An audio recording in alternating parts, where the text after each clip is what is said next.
Assalamualaikum warahmatullahi wabarakatuh. Perkenalkan, nama saya Via Monica dari kelas 5A Sistem Informasi. Saya membuat video ini untuk memenuhi tugas UTS AIK 4 dengan topik alam semesta menurut pandangan Islam. Dalam pandangan Islam, alam adalah segala sesuatu yang ada atau yang dianggap oleh manusia di dunia ini selain Allah beserta zat dan sifatnya. Alam dapat dibedakan menjadi beberapa jenis. Di antaranya adalah alam goib dan alam syahadah, yang dalam bahasa sehari-hari disebut alam semesta. Alam semesta merupakan ciptaan Allah yang diurus dengan kehendak dan perhatian Allah. Allah menciptakan alam semesta ini dengan susunan yang teratur dalam aspek biologi, fisika, dan kimia, dan geologi, beserta semua kaidah sains. Definisi dari alam semesta itu sendiri adalah segala sesuatu yang ada pada diri manusia dan di luar dirinya yang merupakan sesuatu kesatuan sistem yang unik dan misterius. Menurut pandangan Al-Quran, penciptanya alam semesta dapat dilihat pada surah Al-Anbiya ayat 30. Dan apakah orang-orang yang kafir tidak mengetahui bahwa sahnya langit dan bumi itu keduanya dahulu adalah suatu yang padu, kemudian kami pisahkan antara keduanya, dan dari air kami dijadikan segala sesuatu yang hidup, maka mengapakah mereka tidak juga beriman? Sesungguhnya Tuhan kamu ialah Allah yang telah menciptakan langit dan bumi, dan 6 masa lalu Dia bersemayam di atas arsy.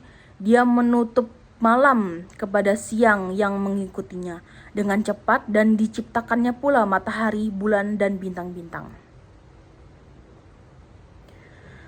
Masing-masing ditunduk kepada perintahnya. Ingatlah, menciptakan dan memerintahkan hanyalah hak Allah.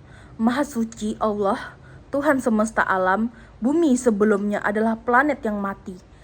Allah menghidupkannya dengan menurunkan air dari langit. Dan Allah menurunkan dari langit air, dan dengan air itu dihidupkannya bumi sesudah matinya. Surah An-Nahl 65. Pertanyaannya adalah, dari mana air berasal? Padahal itu belum adanya awan dan bisa menghasilkan hujan. Belum ada langit yang bisa menahan uap air. Maka satu-satunya kemungkinan asal air adalah dari arsyah Allah.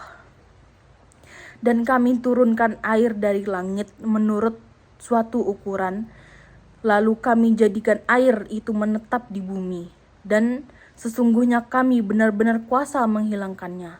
Surah Al-Mu'minun 18. Dan dari kami dan air kami dijadikan segala sesuatu yang hidup, maka mengapakah mereka tiada juga beriman? Surah Al-Anbiya 30. Maka kami tumbuhkan dengan air itu berjenis-jenis tumbuhan yang bermacam-macam. Dan Allah telah menciptakan semua jenis hewan dari air. Surah An-Nur 45. Ayat-ayat tersebut mungkin menjelaskan kepada kita bahwa setelah air diturunkan ke bumi, maka sebelumnya Allah menciptakan hewan tentunya yang terlebih dahulu. Allah menciptakan adalah tumbuh-tumbuhan sebagai cadangan makanan hewan. Kemudian hewan-hewan ada juga yang menjadi cadangan makanan untuk hewan-hewan predator dan semua jenis hewan, baik burung maupun hewan darat. Ternyata menurut ilmu pengetahuan, memang asal-usulnya dari hewan air. Bagaimana kita harus memperlakukan alam semesta ini? 1. Prinsip tanggung jawab. Manusia mempunyai tanggung jawab yang baik terhadap alam semesta seluruhnya dan integrasinya. maupun terhadap keberadaannya dan kelestariannya. Setiap bagian dan benda di alam semesta ini diciptakan oleh Tuhan dengan tujuan masing-masing, terlepas dari apakah tujuan itu untuk kepentingan manusia atau tidak.